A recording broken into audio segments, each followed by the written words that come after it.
fake news, manipulation, fake news, clickbait, manipulation. Reporting from the front line of a global climate crisis in an era of fake news.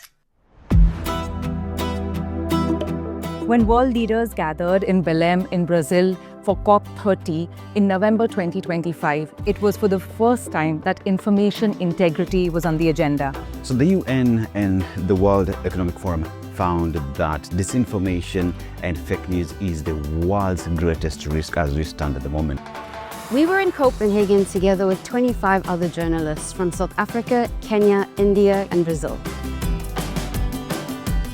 And we were all brought together by the Needed Fellowship Center to improve our skills in 4 key journalistic disciplines to combat fake news: fact-checking, science journalism, constructive journalism, and investigative journalism. We talked with researchers about how journalists and academia can work together to ensure that critical climate facts, like those related to the state of our biodiversity and impacts on communities, are front and center of the climate debate. It will really help to give space to what the scientists are telling you and sort of use that to fight misinformation. When you talk about media and research working together, we are really talking about how knowledge travels. Science tells us that we need to reduce emissions to stay below a certain level of global warming. Next to capacity building and technology transfer, finance is important. It's the foundation of anything we do, without which we cannot plan, without which we cannot implement adaptation. Okay, I wanted to show you some of the places the biohubs, which I mentioned, 2 metal cages in each other. The middle one is filled with oysters, and the oysters will be overgrown with small algae. Then all the small crustaceans come, which are super good feed for fish. There is also the need for a trust to be built among researchers and journalists. There is a responsibility to make sure that the traditional media keeps on pointing out the facts. That picture is not South Africa, it's actually somewhere in Philippines. Does it work when you come out with facts? There's no alternative. In Denmark, we met with a lot of experts. We are very happy to have you here. We're doing urban development, infrastructure project, and then we're also operating the recreational part of the harbor.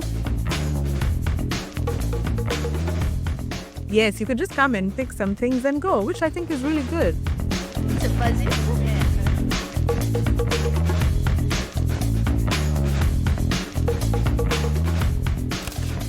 We learned about a lot of different sustainable solutions and tried to see what solutions might work for us, for our country, and what might not. From Copenhagen to Brazil, the journey continues. Even before COP30 began in Brazil, reports warned of a sharp rise in climate disinformation. Here are 3 actual fake news techniques used against COP30 in Belém. 1. False context.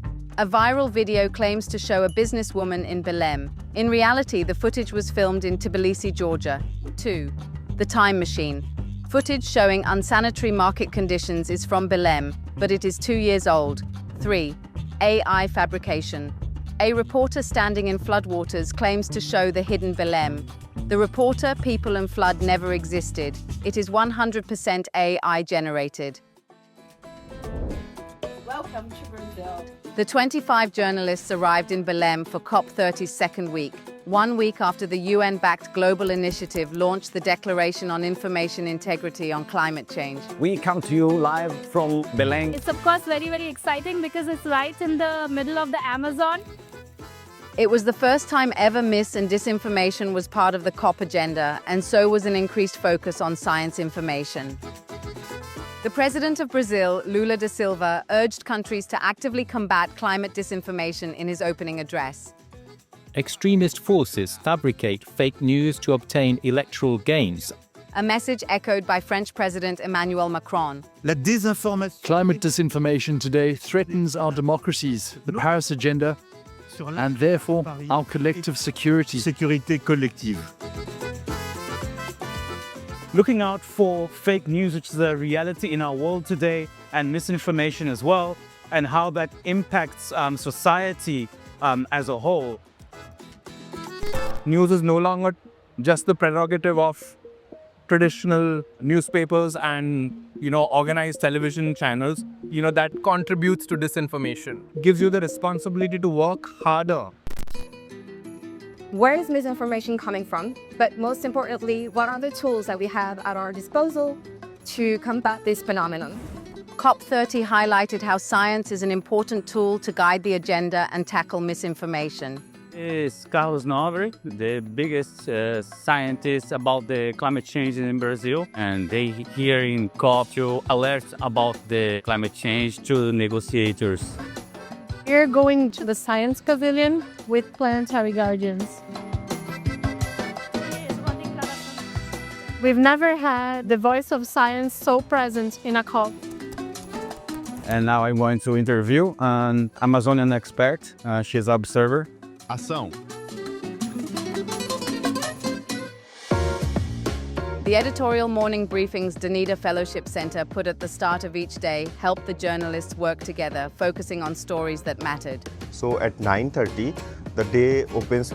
At this COP, there was also space for civil society and Indigenous voices, which they, of course, also needed to report on. Different groups, different civil society organizations have been allowed to demonstrate and become part and parcel of the conversations. What you see right behind me is another protest by the Indigenous people who are ensuring that their voices are heard as COP30 takes place. As calls are made to protect the Amazon, it's both the elderly and the youth which have joined these protests.